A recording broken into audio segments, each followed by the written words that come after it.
What is there left to say after what you have done? Likewise. Get ready!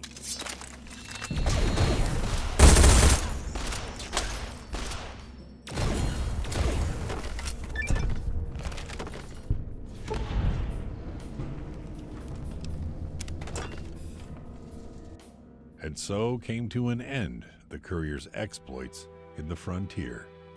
A decade of hatred, a 1,000-mile march, a rise to power. For Tasha Weaver, once paladin of the Brotherhood, now paladin of God.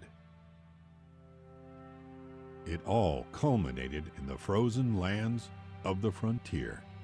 As the Legion's flame extinguished, the fires of hope alit. The Crusaders and the NCR met again at the Biennial Oak to sign the Frontier Concordat. With the stroke of a pen, the bitter war that began at Helios I ended. An era of restoration had begun. Instruments of war became instruments of progress. Power armor aided in construction. PDWs welded pipes and steel. Lasers and flamers decimated centuries of ice as the Allies restored the roads. Vertibirds flew cement, scrap, and manpower wherever it was needed. The new Allies also refurbished the old Clinton Kelly Hospital. Staffed with chauffeurs and NCR medics, it began once again serving the community. The frontier, a once desolate, war-torn land, became a beacon in an age of darkness. Because war never changes, but people can. The damning cold seemed more bitter as a solemn goodbye was given to the fallen, NCR and Crusader alike. Weaver's eulogy, despite its candor and love, could not salve the pain of her kin. Tears fell with the sting of sleet as they laid Clements to rest. A beloved friend, a hero, the patriarch of their family. They would recover, but not today. It's not often love triumphs in the frozen, war-torn wastes. But for Charlene and Elian, well, they found each other again. With Valerius dead and Ostia destroyed, the Northern Legion quickly disbanded. Most simply integrated into the native Scav population, or used their fighting skill to form raider gangs. A choice few returned to the Legion fort, where Caesar had them put to the cross for their failure. As the war subsided, Junk Flea began to prosper. No longer relying on selling information on factions, they were able to begin more legal operations. Utilizing Junk Flea's water reservoirs and ample space, large swaths of the underground were turned into hydroponic areas. Though the courier would never meet the mayor would eventually become a very powerful figure, albeit from the shadows. As the threat of the war passed, the mayor could no longer tolerate the slums' lawlessness. The guards moved through the slums like fire, arresting or executing the worst of the criminals. The slums would still be considered dangerous, but they would never again be as toxic as they once were.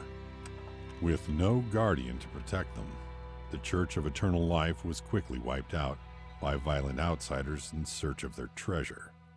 Irvington continued to prosper, even as more and more people began to grow sick. After years of suffering and dozens dead, Dr. Pavus finally created a cure for the disease. With the plague ended, Irvington would grow to rival Junk Flea in size and influence, becoming a beacon of civilization in Portland. With the salt mine gone, thanks to the courier, Salt Town quickly died off. Worries that a salt shortage would ensue disappeared as new veins and mines were discovered.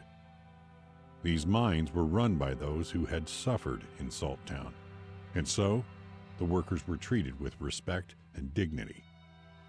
The frontier became known as a haven for miners, with even workers from Quarry Junction making the journey up north. With the war over, a detachment of Crusaders was sent to investigate rumors of chem-addicted mutants.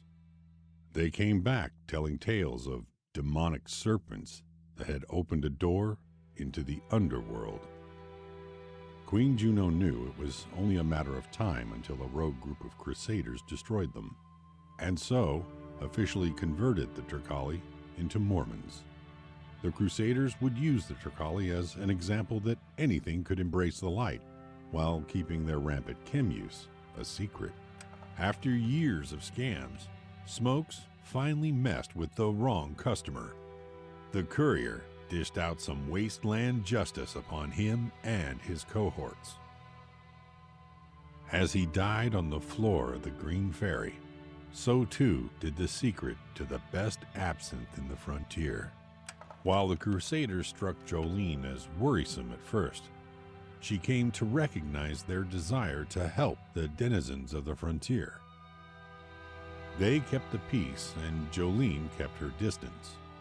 With the couriers parting, Jolene felt she deserved a break from the soldier's life. Ditching her combat gear in favor of a party dress, Jolene headed back to the Wasted Angel to get her fill of cocktails and Charlie's pre-war tales. By spending time with the courier, America was able to conquer the abandonment issues tormenting her. With her self-doubt gone, she refocused. She found her place in the world. For now, it would be with the Crusaders. But like all young adults, the need to test the waters of life beckoned. Perhaps one day, she and the courier will meet again. Though he would never truly forgive himself for Sarah's death, Lot was soon able to face the bright light ahead. Through his time with the courier, he had come to terms with the death of his only family and slipped peacefully into the darkness.